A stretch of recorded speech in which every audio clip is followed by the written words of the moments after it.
Students can insert images into a discussion post, quiz questions, or an assignment text submission. They can do this by using Yuja. Here's an example with a discussion post. The student clicks Start a new thread, titles it. After they have posted their 150-word reply, they will come in and use Insert Stuff, move down to Yuja, browse, find a picture here. We're going to go with armadillo.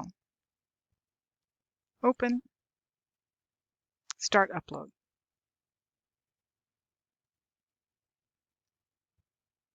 Come down here to media. There's the armadillo. Insert, and then post. The image will will embed within their post. Students can use Yuja to embed images in discussion posts, quiz questions, or assignment text submissions. If you have any questions about Brightspace, we're happy to help. Contact us at C&M Online.